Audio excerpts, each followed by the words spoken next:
Back to another edition of the Knight Report podcast. I'm your host, Mike Broadbent. Joining me once again are my co-hosts, Richie O'Leary and Alec Krauthamel. Special guest on today is Tom Dienhart. He's a writer and editor for goldenblack.com, the Purdue On3 site. We're going to chop it up today and talk everything Rutgers Purdue. Tom, thanks for joining us. Well, thank you very much for having me. It was good to hear from Richie. It seemed like it'd been 100 years, but it's been 5 years, I guess, right? Yeah. Haven't met since that crazy 2020 COVID season. I remember him texting me before the game about a quarterback maybe playing or not. But anyway, I checked out the site again today. It's a great site, man. I've already taken a couple of your ideas, but enough about that. It's great to be with you guys. I'm looking forward to Saturday and seeing if Purdue can get off the snide, just like you guys are seeing if Rutgers can get back on track too. Yeah, absolutely. It's a game of two teams that are in an epic struggle right now, trying to, like you said, get off that the L column. I think both of us are on a little bit of losing streaks that we'd like to stop as soon as possible. Before we get into the game preview and discussing specific topics, I have to shout out our sponsor, FanDuel. Currently, this line is sitting at Rutgers as a surprise road favorite at 2.5 points, over under at 58.5. I hope by the end of this podcast, you have a good idea of where you'll be spending your hard-earned money in this game. So stay tuned to the end. We'll give our predictions. But Tom, first of all, Ryan Walters' era ended at the end of last season. He is now the defensive coordinator at Washington.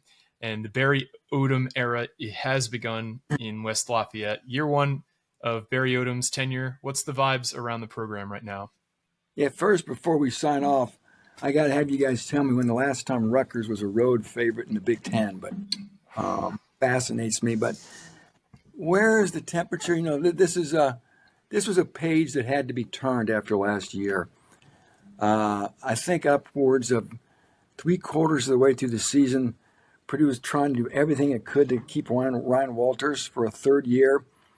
But it was such an inferno here, guys. It was such a house of chaos, disarray, an abomination of a hire. And the fans that had it, there's no way you could spin it to bring him back for a third year. They were going to bring in like a coaching consultant, an older coach, sort of like Jerry Kill's done with Vanderbilt, you know, or we've seen the OTCU coach,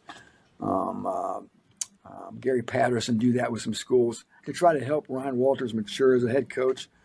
But again, 66-0 was the last time we saw Ryan Walters losing to the rival Indiana. And again, 35-0 to Oregon, 52-6 to Wisconsin. It was an abomination, and things went on that we couldn't imagine, like Ryan Walters firing his offensive coordinator, then calling plays himself. You can't make that stuff up. So here comes Barry Odom, right? And personality-wise, he's a 180 from Ryan Walters. Hard, smart, and tough. That's Barry Odom's mantra. Hard, smart, and tough. He's kind of Greg Schiano. He's a tough guy, right? He's a tough guy. Linebacker, played at Missouri, and you know he kind of thinks he's going to outwork everybody, out-tough everybody, out-hustle you. You know, nobody expected miracles this year, right? Back in August, Vegas came out with the projected over-under win totals for every team. Purdue's at 3.5. Well, they're at 2 right now. So they're sort of on pace maybe to maybe get to 4, but not likely, guys, because this was the month Purdue was supposed to make hay, right? The game at Minnesota, at Northwestern, and now Rutgers. Fans thought, hey, man, maybe Purdue can win 2 of those 3 games. Maybe they can win all 3. They're 0-2. And this is their last chance. This is Purdue's last chance to get a win this year. You guys aren't bored enough to look at the Purdue November schedule, but I'll give you a quick preview what's waiting for Purdue in November. Okay? They go to Michigan next. Ohio State comes here, and they go to Washington. You guys went out there, right? And then they finish with IU, and then they finish with Indiana. So forget it. Purdue's looking at 2-10 if they don't beat Rutgers on Saturday. I mean, speaking of Indiana, October 2023, Rutgers was a 6.5-point favorite at Indiana. So there you go. Man, how times have changed. Right. Yeah. Absolutely crazy. Quick 180 there for Indiana. But injury report. I think it's the most talked about thing on our boards right now. Rutgers has notoriously struggled with backup quarterbacks. Is the backup quarterback going to be a starter? Is Ryan Brown going to be the guy? Because it seems like there's conflicting things between what Odom's saying and what you guys are seeing in practice. Yeah, you know, they actually let us watch practice on Mondays. They go in the mornings. We get over there about 8:45, and he's really particular about what we can say out of practice, what we see, you know. But anyway, Ryan Brown was out there practicing on Monday. They were just in shorts. They were running around, right? And then after practice, we talked to two players. Then we go inside, talk to both coordinators, and then Barry Odom speaks. And that's where we obviously asked about Ryan Brown and where that quote came out, where he said if he had to list him as anything today, he listed him as doubtful.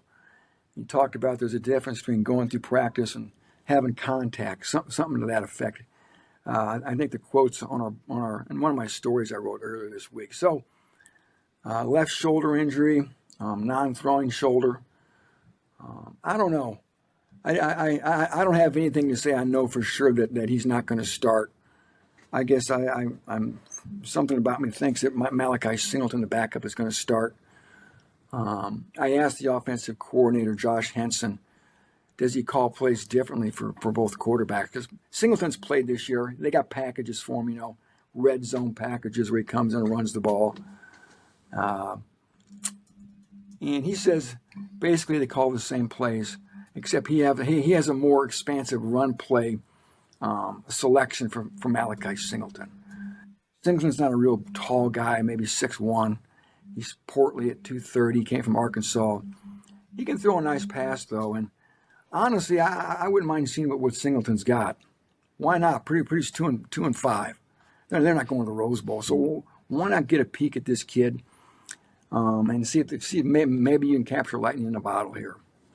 Other than the quarterbacks, I forgot to ask you, and I know everyone wants to talk about them, but any other injuries of note? I noticed there's a couple guys that were out last week. Yeah, you know, Richie, they've been pretty healthy this year. Along the offensive line, they got their starting left guard back for a few plays last week, a kid named Jalen St. John.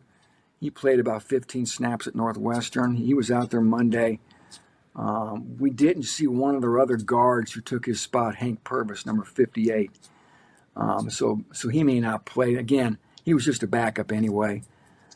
Their best player has been out almost all year, the tight end named George Burhan. They really miss him. He was a difference maker. The tight end spot is a total non-factor. Wide receiver, I think the guy who's probably their best receiver hasn't played a snap all year, Nylon Morissette. I don't have a reason to think he's going to play Saturday either. And then defensively, their best defensive tackle's out all year, a kid named TJ Lindsey. One of those DTs that can really move and hustle, you know, a 300-pound kid. And otherwise, defensively, there's nobody else of note that's out that should miss the game. There's not a lot of depth, guys. Most of these guys play about every snap, even on defense. So I guess overall, the biggest thing for Rutgers fans is to monitor is that quarterback spot, you know, to see who's taking snaps with the ones. And, you know, it'll be interesting to see if Brown is able to make it or not. It's kind of been the story of the season so far for Purdue because, I mean, they've been in fights and games. Like they haven't looked like an abject disaster like they did last year. I mean, you look at the USC game, that was a game until midway through the third quarter. Notre Dame, you guys put 30 points up on them in South Bend for, you know, against a really good defense. Illinois, you guys hung with till late. Minnesota, you probably should have won that game. If that game gets replayed, you probably win 7 out of 10 times. Last week was really the first time all year where it looked like Purdue couldn't really put, you know, walk and chew gum at the same time. What's been kind of like the general, like macro level storyline behind this Purdue team this year? I think you sort of hit on it a little bit there, Mike. You know, it's been a tough schedule. I mean, look at the schools you mentioned: Illinois, USC, Notre Dame in particular. You guys went toe-to-toe with Minnesota too, could have beaten them, and that's a solid team. So Purdue has been competitive for the most part. The Notre Dame game got a little lopsided. That's a really good team, guys. Those running backs are incredible over there. It was up in South Bend. But again, they did, like you said, they did hang with USC and Illinois. Probably should have beaten Minnesota. So I think overall, again, I said almost from the jump, nobody expected miracles this year. They wanted to see competency. They wanted to see a team that could deal with adversity. That the first time they got punched in the nose, they didn't roll up on a ball. If they fought back, they've done that. A team that looks like it's well coached. A team that, for the most part, tries hard. But then all that came apart last week. What we saw last week was what we saw last year. And it's funny, in the post game, after the Minnesota game, Barry Odom was kind of angry, and kind of seething a little bit because he knew he let one get away, and it hurt. I remember him saying, "It hurt. What do you expect?" "Yeah, it hurt." And then, last week, almost a feeling of resignation. I call it like the 4 or 5 stages of grief, right? And part one of those is this resignation, sort of accepting who you are and what you are, accepting the situation. And maybe they're at that point at this stage. He had no answer why Purdue came out looking totally disinterested in every phase of the game. Poor tackling, poor blocking, poor everything. He said, "We had our best Tuesday practice of the year. I didn't see this coming up on the bus. I didn't see this at the hotel going through our stuff. Totally surprised me." So there you go. And but for the most part, I think Purdue's kind of done what most people thought. As far as, again, just I know it sounds shallow and hollow to be pleased about trying hard, being well coached, not quitting. But from where Purdue is at, those are steps up. And again, the wins will come. But again, nobody expected this to be a bowl team. But you know how things go, guys. When you get a little taste of something, you want more. And I think fans hook into that. That's why they call them fans. And they thought, hey, maybe we can win 5 games. Maybe we can beat these 3 schools. And then upset, but you get to a bowl game, you can start talking yourself into things. But again, for the most part, I think Odom sort of checked most boxes that were expected. But I will say this lastly, and stop talking. 82 of these players are his guys. It's not like he's walking in with a hand tied behind his back playing with guys he didn't want. And this is basically his roster. And college football today, guys, there are no even 2-year plans. You can flip these rosters in 1 year. Hasn't happened here, but I don't want to go down that rabbit hole. But we all knew it wasn't going to be easy, and I'll just say that and stop. Now, looking ahead to the Purdue offense, Josh Henson in his first year as the offensive coordinator worked with Barry Odom when they were both coordinators at Missouri. What has he brought to this offense, and how has it progressed throughout the year? He was at USC the last 2 or 3 years working with Lincoln Riley as the OC, even though he wasn't the OC. Lincoln Riley was calling the plays, but still working with a guy like Lincoln Riley's obviously going to be an asset. You're going to learn a lot of things. I think some of the run game concepts, he's a former offensive lineman, played at Oklahoma State. And you don't often see offensive linemen as offensive coordinators, but someone pointed out to me, sometimes they're some of the best because they can appreciate what has to happen up front, especially from a run game standpoint. The RPO is a big part of Purdue's offense. That's something Ryan Brown sometimes has struggled with, his reads in the run, the RPO game. But I think that's one of the bigger things he's brought in my limited exposure to him, I guess, as a play caller. Because it had been almost 10 years since he actually called plays. And I was thinking about that the other day. Man, I guess if I'm building a staff, I don't know if I want to give the headset to somebody who hasn't called plays in 10 years. I know, hindsight's great, but anyway, he's a tough guy too. And he's a patient guy. I think he's smart.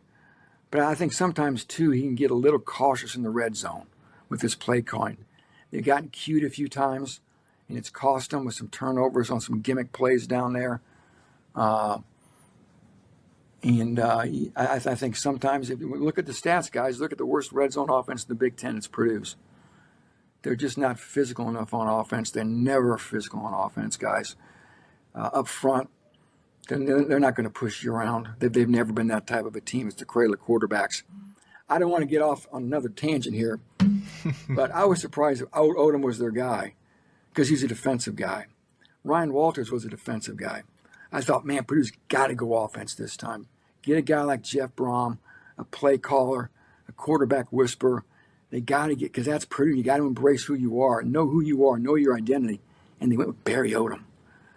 So I don't know, maybe it'll work out. But man, if you're a Purdue guys, you are not going to win with defense ever.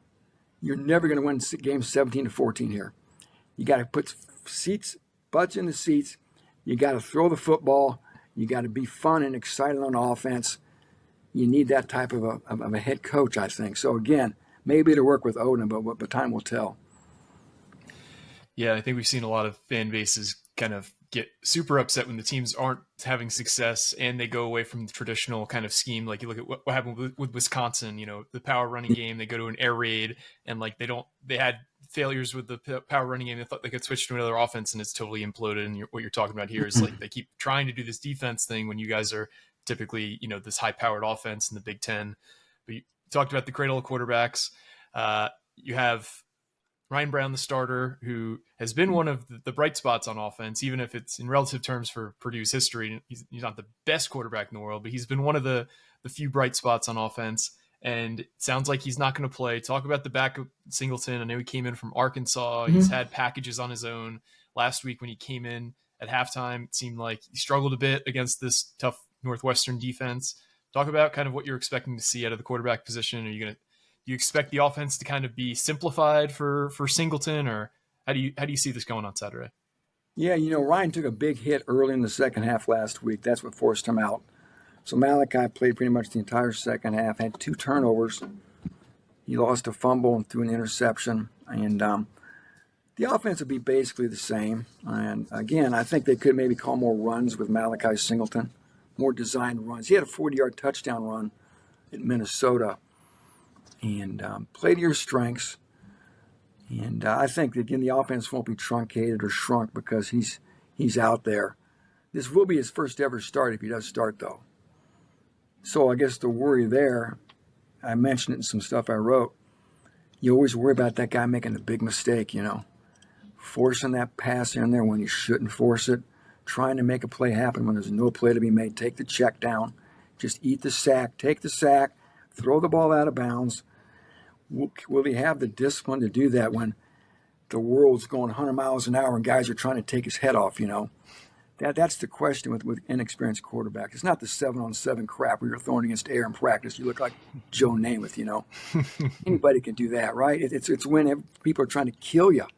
And you're trying to pick out your receiver and you're trying to stay cool in the pocket. You can't replicate that in practices. So we'll see. Like you said, he has played this year. He did play a little bit at Arkansas. He led Arkansas to a comeback win against Tennessee. Last year, he kind of hung his hat on that. That was his big accomplishment down there. I mentioned him being brought in almost every game this year in what they call their hippo personnel, usually in the red zone. They'll bring him in. They'll bring an extra offensive lineman in. And they'll usually do a direct snap to him, of course, and a lot of times he just runs it. They've done a few gimmicks off of it. They may have a few more tricks off it, and I'm sure they haven't shown yet, too. So that's been the extent of his play before last weekend when he was forced into action. And again, he had his moments last week. But again, he had his turnovers too. So I think I can't imagine he's going to be mistake-free. And I'm sure Rutgers, Greg Schiano. I watched his presser this week, and it sounds like they're cooking up something on defense. Maybe he's going to start calling the D. I don't know. Mm-hmm. He wouldn't provide any details, but he's going to come after that kid if he's quarterback and try to take his head off and make him hurry himself and make some bad decisions. Now, I know you're not super high on this offense, so I'm going to do you a favor and group all the skill positions together between running back, wide receiver, tight end.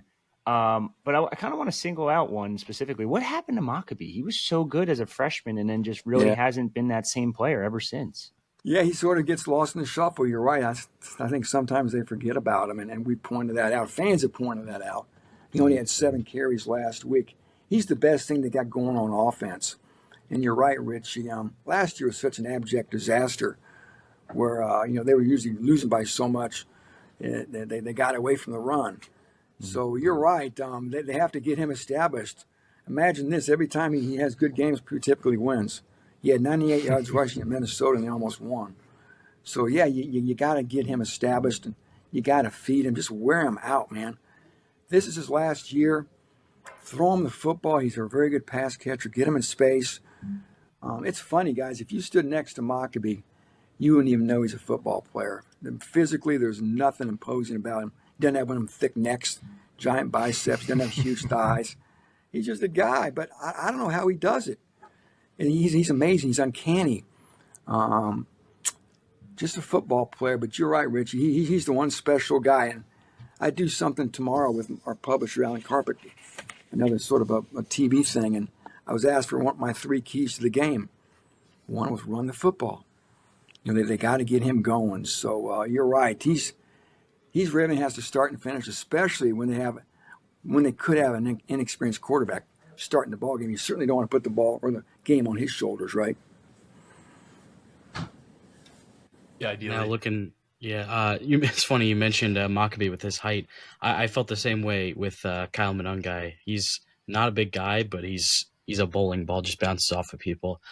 You talked about Josh Henson with his work with the offensive line. I guess, where is that unit now, and who are some guys to look out for? Yeah, that unit's been kind of a disappointment. I kind of got suckered into thinking it was going to be good. It's just been average, to be honest with you. I think they lack size. They lack Big Ten offensive line size. The right side's been a real issue. The right tackle, number 78, Bakeen Coley, is a real weak spot. And you go, well, gosh, can't they replace him? And you look at the bench, you go, who are we going to put in? What's that tell you? That's kind of scary. They can't replace this guy. They got to keep rolling with him. And he's been a weak spot in the right guard. Ethan Trent. I don't know if you guys remember Tyler Trent, that whole story. A young student with cancer who died. This is his brother. It's crazy. It's a great story, man. It's a great story. Cool. This is his brother. Back in 2018, he was the chubby kid pushing him in a wheelchair. Now he's a big offensive guard at Purdue. So he's a good player, but I don't know if he's a starter in the Big Ten. He's probably a starter in the MAC. Should be a backup in the Big Ten. The center's an undersized kid from Auburn who's good, but he's like about 6 feet tall. The left side's pretty good. I mentioned St. John from UNLV in Arkansas, and then the left tackle, Joey Tonona, supposed to be the bellwether. A kid started at Notre Dame. He began his career at Notre Dame.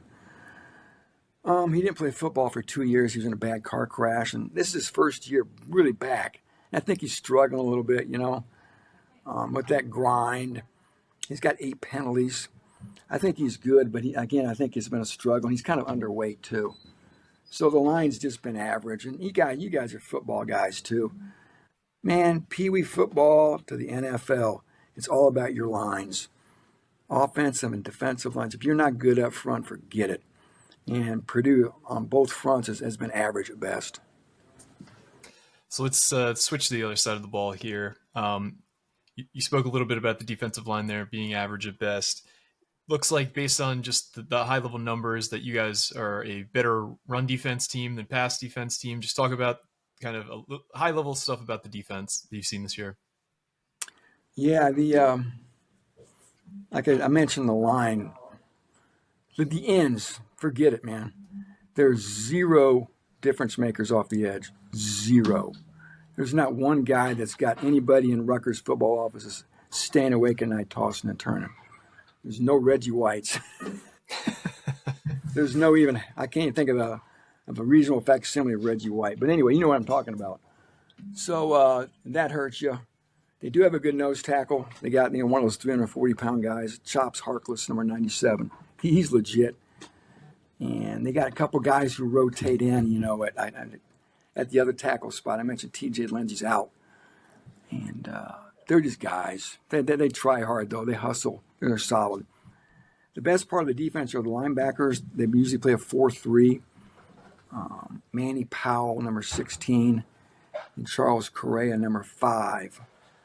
They're warriors, and I think they're guys that could play on most Big Ten teams. Maybe not start. They would be contributors. And then the back end's been kind of a mixed bag. Going back to injuries, I just thought one of their safeties left last week's game. A guy named Miles Slusher, number 9, and they need him badly. They got to make sure he's back. So see if Slusher's playing Saturday, because his replacement was smoked. Northwestern went right after him. So, but otherwise, the safety Slusher and that guy named Taj Rael, they're decent safeties. The cornerbacks, boy, cornerbacks have been a real sore spot. And I was talking to some people out your way, and they say Rutgers throws to set up the run. They got that good quarterback. They got some good receivers, boy.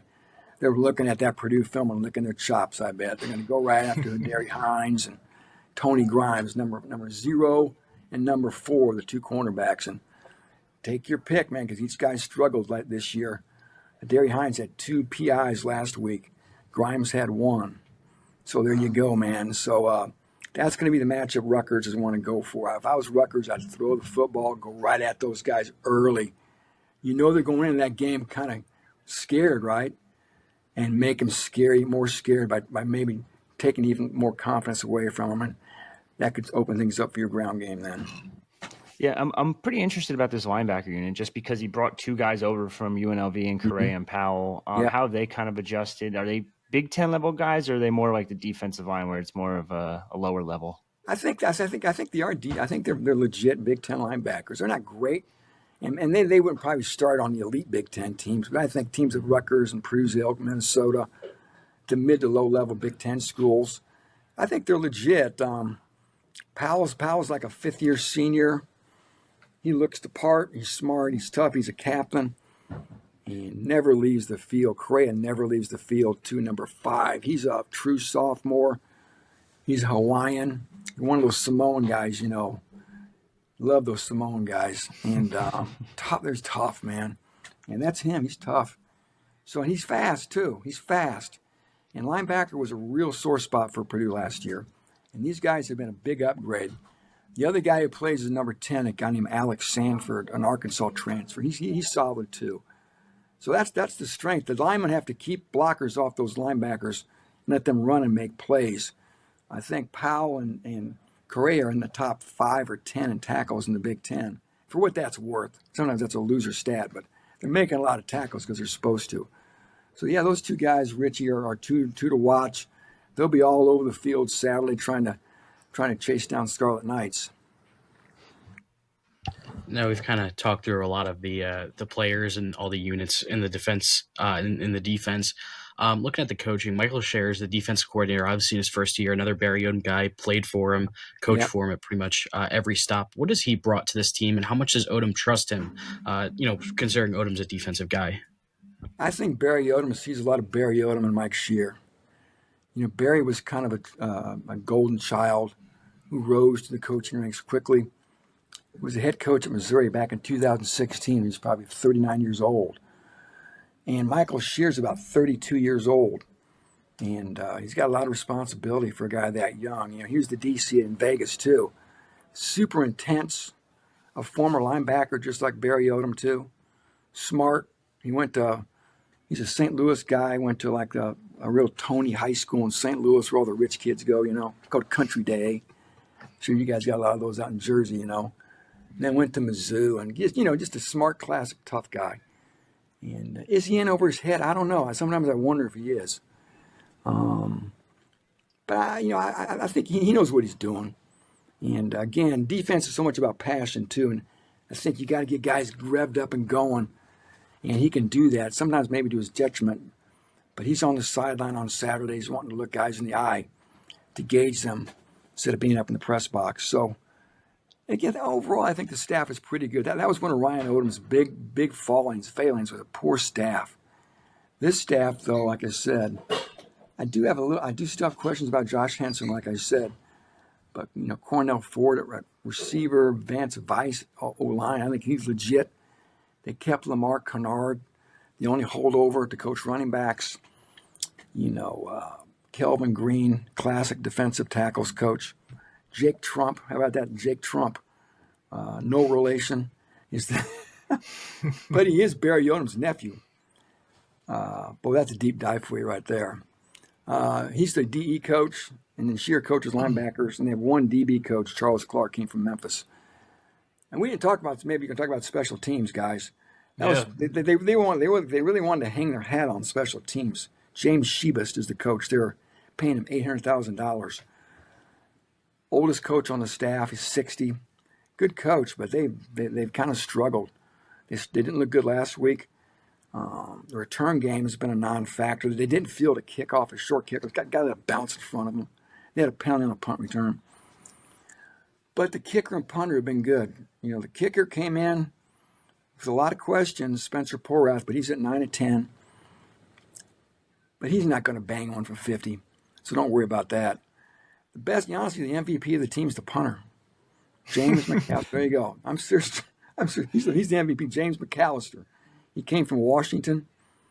He first transferred to Nebraska over the winter, and then during spring football, right after spring football, they changed special teams coaches, and they wanted him like an Australian rules guy. So McAllister goes, what the heck? And then he transferred to Purdue, so that's how Purdue got him. And he can bang it, man. He can bang it and roll it and get you inside the 20s. So, but overall, the return game has been a non-factor. And last time you guys were here, Rutgers had a 100-yard kickoff return. Clink Scales, I think. Somebody ran one back, and that ended up being the difference. Yeah, and it was 37-30 game. Between Johnny Lang and that guy, Purdue, yeah. I was here. I was sitting over there. I'm only about, I don't know, maybe half a block from the stadium. I was there with about 30 other people. That was a weird time not to get off a team. Think about that COVID period. We're going to look back on that. That was a weird time, wasn't it? The season didn't start until mid-October. They played it in the middle of December. I remember that Johnny Lang in fourth quarter vividly, just like him getting the ball, handoff after handoff after handoff, salting that game away. And we're also no stranger to having a punter be the MVP of the team. I feel like 3 straight years Adam Korsak was the MVP here. He won the Ray Guy his final year. There you go. But what specifically on special teams have you guys struggled with? Has it been the kick block game, punt block game? You said the punter and kicker have been, the punter's the MVP. Okay. The kicker's been pretty decent. You talked about, not fielding kickoffs. We're also familiar with that because we basically fair catch everything. Where specifically have you guys struggled on special teams? Yeah, it seems like kickoff returns are almost non-factors now, right? Yeah. Like I said, some of the return game stuff, some of the penalties, I guess, in the return game. The coverages have been good for the most part.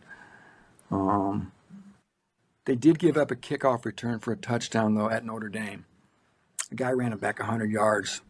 So there's that. So probably just, again, the coverages and then their own returns haven't been totally buttoned up. As buttoned up as maybe I thought, because that was a big part of their success at UNLV they talked about. Especially they had a propensity to block kicks. I think they said they blocked like 6 kicks at UNLV last year. They haven't blocked a kick this year. But so I don't think it's for lack of brain power and scheming.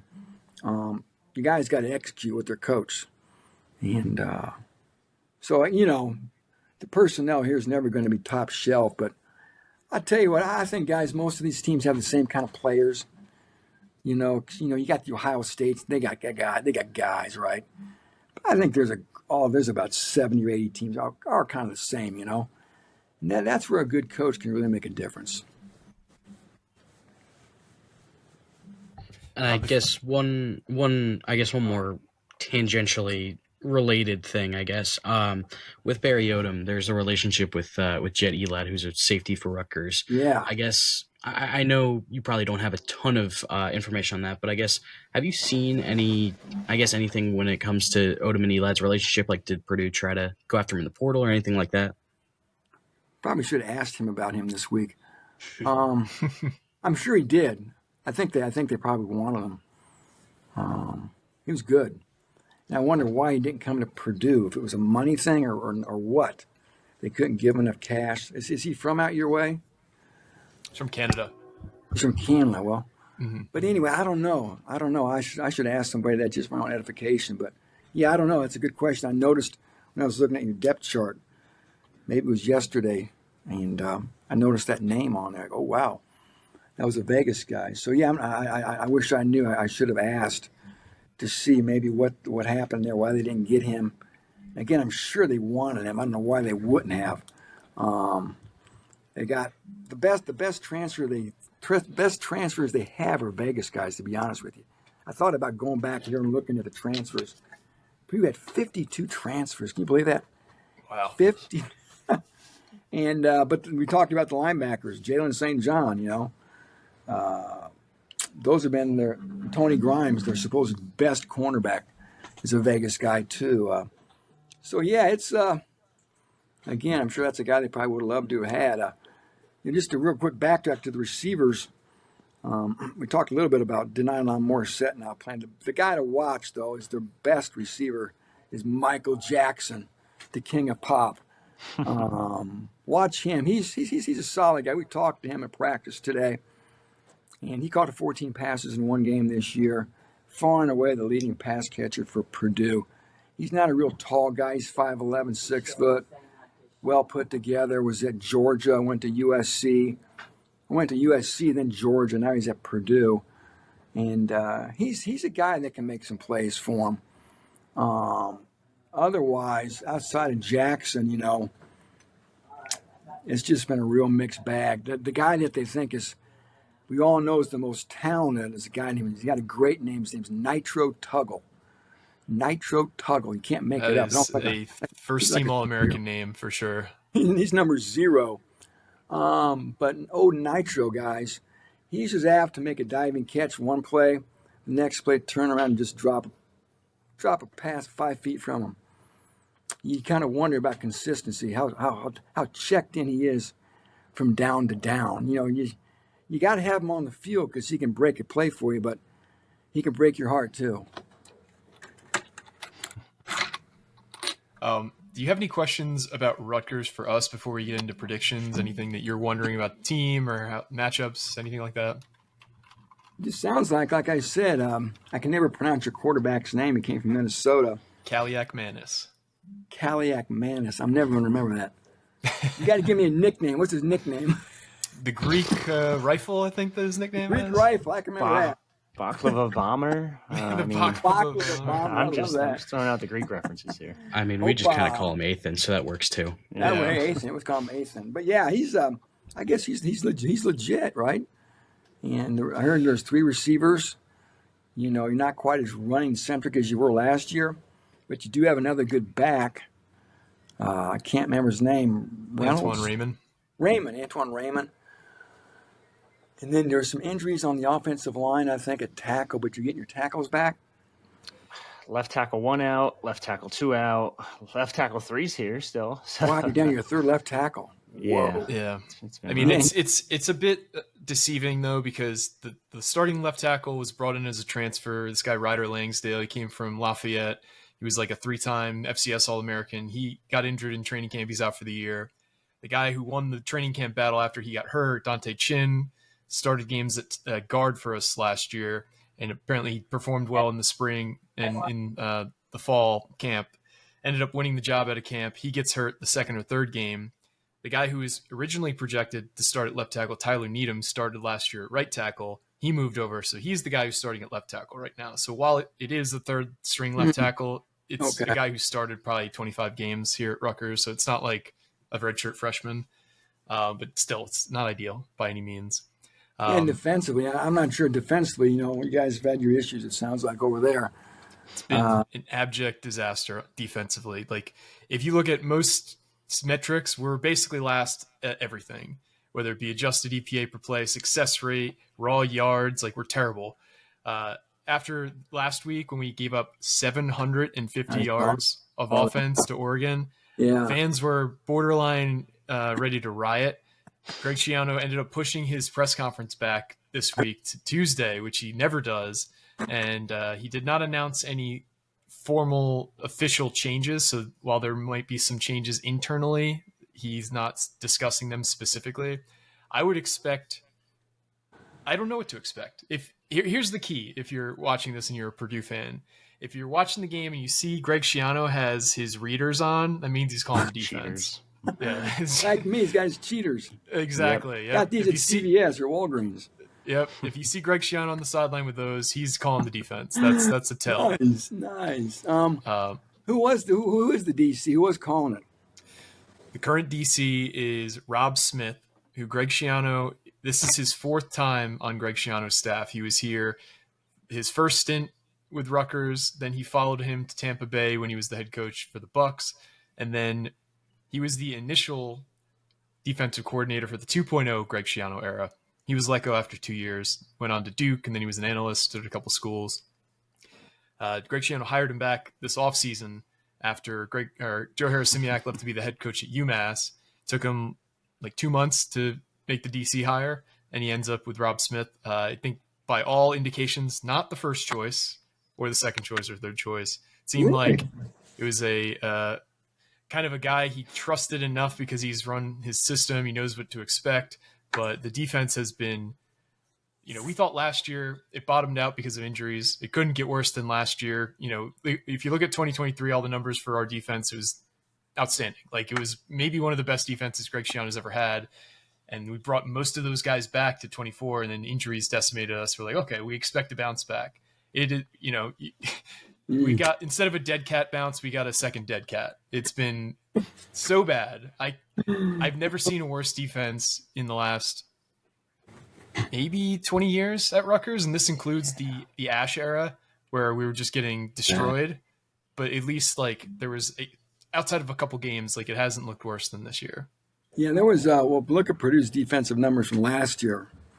I mean, if you're really bored. But I bet you they can make a run on some of your woeful numbers at Rutgers. Purdue's defense, their numbers aren't that great this year either. Overall turnovers, guys, minus 11 turnover margin for Purdue. Only 2 teams in America have a worse turnover margin than Purdue. So penalties, too, guys, for Purdue have become a real problem. The last 5 games just killed them at Minnesota. So penalties and turnovers have been big bugaboos for Purdue. All right, so prediction time, I think. Let's do it. All right, so as Mike said before, this podcast is sponsored by FanDuel, so I'm going to use those numbers right now. Rutgers is a 2.5-point favorite right now, 58.5-point over-under.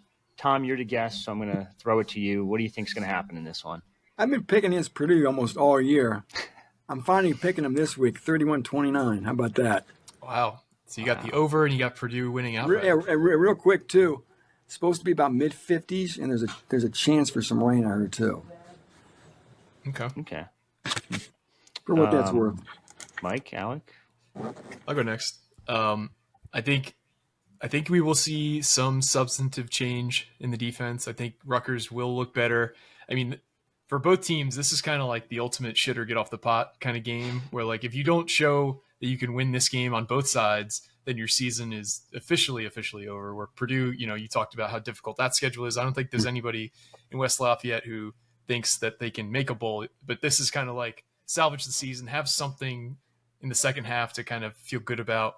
Whereas Rutgers, they have a narrow path to a bowl that would all but dry up if they lose this game. So I think Schiano knows that there's a lot of heat on him. I think Rutgers finds a way to win this game. I'm going to say Rutgers wins 34-27. Damn, that's pretty close to what I was going to say. But Alec, I'll let you go first. Yeah, I have not been so good at predicting Rutgers games this year. I think I'm 2-5 against the spread or something like that. And the 2 games that I actually got right were Miami and Norfolk State, so not good. And this is probably the hardest game to get a read on for Rutgers, at least this year. I kind of outlining what you guys have already said. This is a critical game for both teams. And it seems like things have actually changed from what we've heard from Richie and all that. So I'm going to say, I know this could come back to bite me because I've been wrong, I think, all 4 Big Ten games. So I'm going to say Rutgers wins 35-31. But, yeah, going to be a high-scoring game. All right. Mike, you kind of almost stole my number, so I'm going to change it a little bit. And that's how it's going to work. 35-24, I got Rutgers winning this one. I think it's going to be very close. I think everyone's in the Rutgers fan base is going to be throwing up all kinds of different posts at halftime saying, F this guy stinks, fire that guy, Schiano should be out, just like last week kind of. But I think it's going to be close at halftime, but I think Rutgers will pull away just based on the fact that I think the defense will be slightly better, whether it's Greg Schiano calling it, the other co-DC, Zach Sparber, calling it. As long as Rob Smith's not calling it, I feel a little bit more confident in this game. So I'm going to say 35-24, the over just hits. Rutgers hits the spread, and they hopefully go home and figure it out from there. Yeah, with the Purdue's quarterback situation, if they're going with the backup, even though Rutgers has those defensive woes, I can see where you're right, the Scarlet Knights could win this one here. I guess A couple quick things too. Number one basketball team in America, Yeah, Purdue. A lot of it's fans exciting. here a lot of fans have already turned the page, guys. They actually played an exhibition game in Kentucky on Friday, which more people are probably watching than the football game. Number two, I was wondering, is Greg Schiano really on the hot seat? Could he lose his job this year? Some people have asked. No, okay. I think you would have to lose out to even for that conversation to have any Okay. credibility. Lose out like because- 50-0 the rest of the season.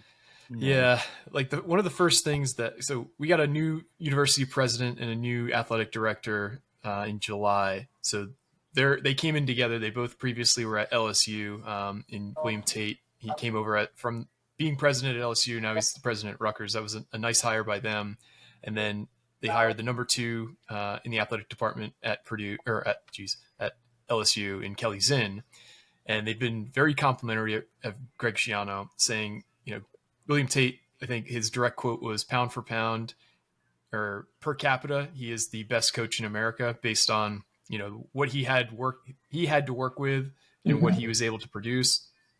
Kelly Zinn also has talked about how impressed she was with his ability to kind of raise NIL funds completely on his own, because our previous athletic director gave them no backing. He was actively basically telling donors who wanted to donate to NIL not to do it.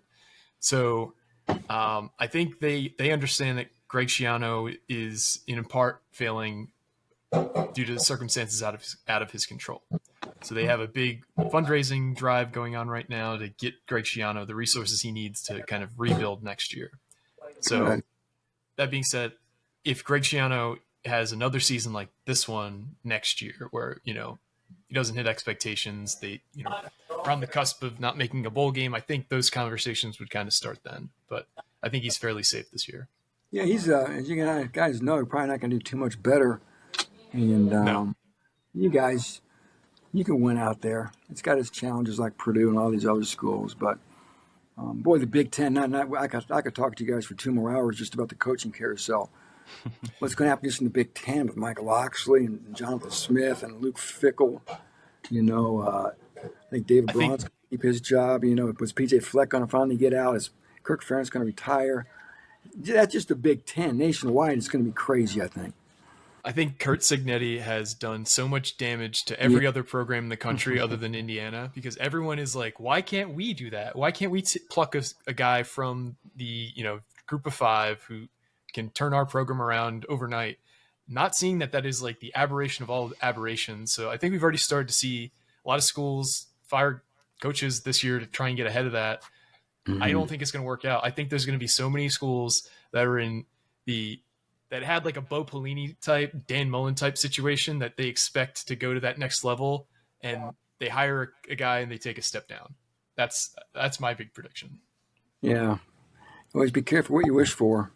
Mm-hmm. I guess last question we have here. So we talked about NIL with Greg Schiano. I guess for Purdue, it seems like there's definitely some sort of a difference between NIL for football and basketball. I guess where is the NIL situation at Purdue as a whole department, and how is it affecting football and basketball, I guess, in a positive or negative way on each side? Yeah, you're right, Alec. They seem like they've taken care of the basketball team. I don't have access to any of these numbers. There's some reports that Braden Smith, Purdue's point guard's making like $4 million a year. Wow. He probably deserves $8 million, honestly. Wow.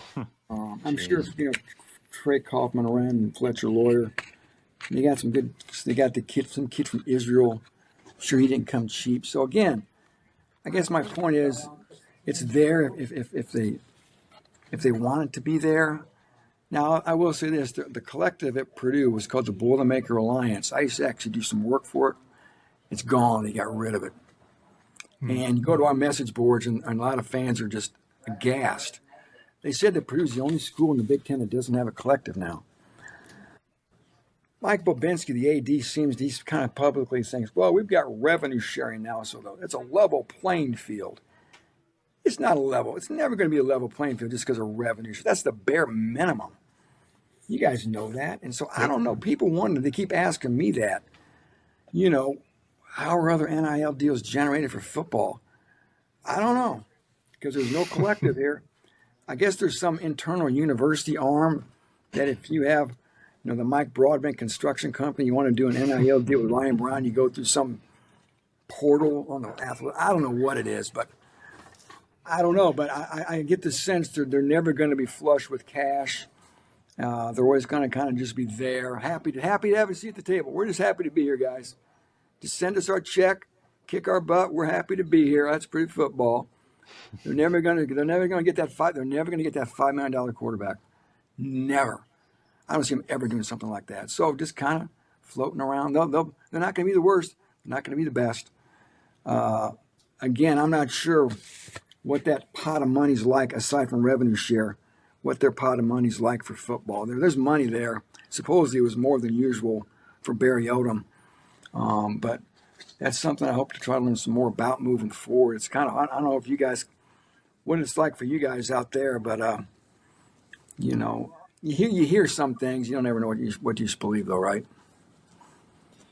Yeah, it's such a gray area where you land certain guys and you're like, oh, I guess our NIL is not that bad. And others sports they can't land anyone, and then you kind of realize, oh, maybe it's team by team kind of thing, which sounds like what it's like at Purdue.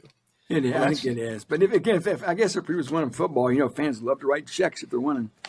Yep, that's where it gets really interesting. So Rutgers Collective actually just went in-house. They dismantled their collective 3 weeks ago, and went in-house with their collective, and they just announced it, a whole big thing this whole weekend. Our NIL, you could sign up, you could donate, blah blah blah, all that stuff.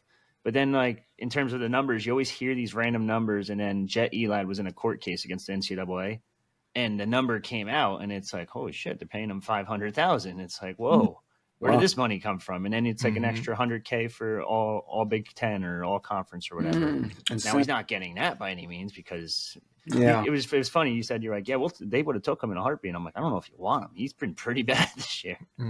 Yeah, that's the thing, Just like the pros, right? They sign guys who turn out to be busts too. It's just the cost of doing business, man. You're going to swing a miss on some guys, and other guys you're going to get more out of than you spend on them. So, but you got to spend. And all of you guys have heard this cliche. In life, you usually get what you pay for. You usually get what you pay for. Not always, but you usually get what you pay for. Well, Tom, you've been more than generous with your time. Tell the listeners out there where they can find your work, where they can find you on social media, where they can find the podcast. Yeah, just goldenblack.com. We're part of the On3 network, like the Night Report. Now we're a gigantic family, right, Richie? Yeah, it's a lot different from 5 years ago. I think it's great, man. I love it. I love having you back in the fold, and Louis at Northwestern, all the rivals guys. And goldenblack.com. And I think we're the premier, we're the only real key website that covers Purdue.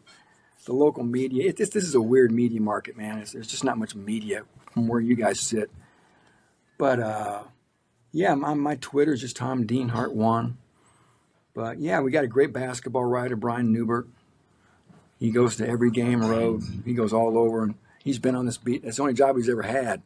He's a New Jersey native, and he's worked at Golden Black for 20 some odd years. So top-notch Coop coverage too. So yeah, and again, seems like we're doing some type of we do StreamYard video, some type of video every day, it seems like. But it's kind of fun, and it'd be more fun if the football team is better for everybody, right?